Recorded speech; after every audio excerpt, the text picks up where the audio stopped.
City Council of Norristown, ICN, is a consortium of organizations, individuals, and schools concerned with improving the quality of life and delivery of human services within the greater central Montgomery County. We bring people together in the region to promote collaboration and cooperation among social service organizations, community groups, schools, local governments, and residents.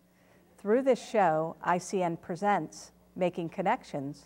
We will consider a variety of topics that will identify community resources and needs, and will discuss quality of life issues.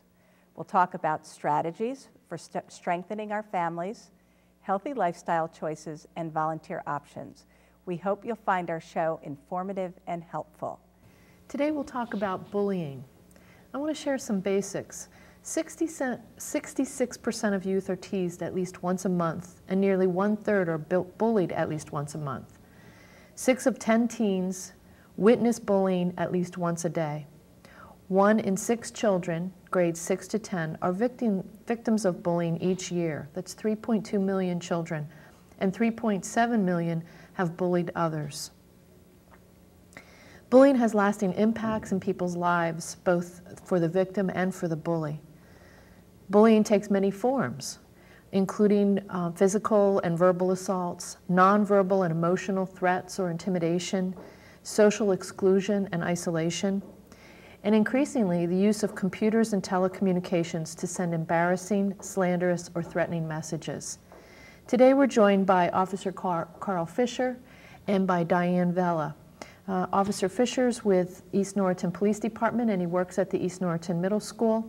And Diane Vella is with Family Services. She's the Parent Education Coordinator and certified trainer. Diane, start by telling me more about cyberbullying. Cyberbullying is usually when one student is texting and or emailing and or IMing or all of the above. So it's electronic. It's the use of phone or internet. Right. Okay. Correct. Exactly. Yep. And now they're starting to actually identify dating violence as a form of bullying. So, you know, they go from the younger children are more physical, and then as they get older, they get more into relational. You see a lot of that in middle school, I assume. We see the cases of cyberbullying compared to your typical normal bullying are, of course, a lot lower. But I try and stress to a lot of the kids that if they are having like a cyberbullying issue, to one, not to reply back to that particular child or student, but to print out all that information, because online these kids write things and they send things and they post stuff, and to be able to print it all out and have the child who sent its picture and name attached to it online only helps when you pull that child in and sit down to work with them, because there's really no way they can deny it, because it's all kind of cut and clear, and it's their picture, their name, and their comment.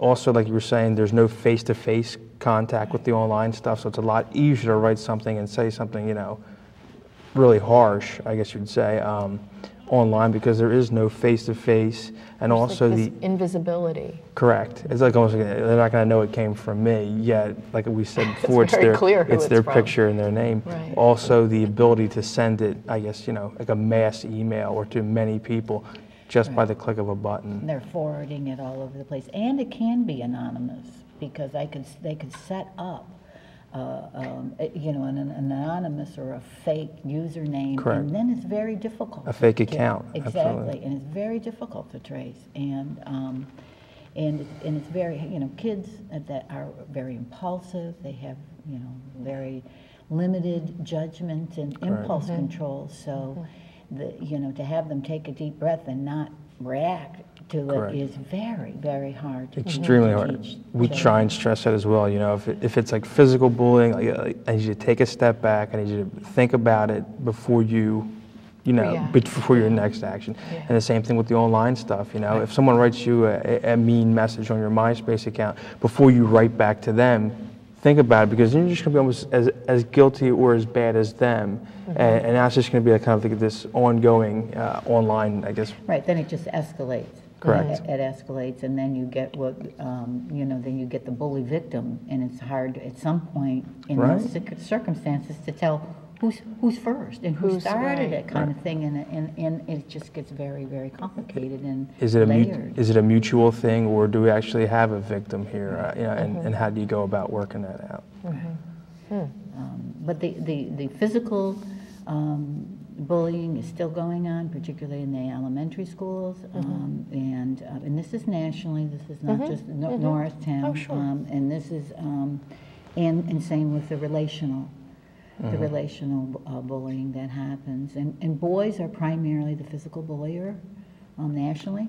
That's correct. And girls can be the relational bulliers. Can be. There's a slight. Girls are slightly more likely to do that than boys. Yeah, to kind of just add on to what Diane was saying, that I've seen, I guess, like male students are more of the physical bulliers, the pushing, the shoving, more or less the comments directly to the victim, I guess you could call them, and girls are more or less, you know, spreading a rumor or gossip, and then this huge circle of, you know, amongst all these girls, and then it comes back to the victim, and then before you know it, you have 6, 7, 8 girls that are involved in one incident. And they both produce victims who are feeling intimidated and like not sure what to do or who to turn to. Intimidated, humiliated, you know, defensive, and puts them in a less than.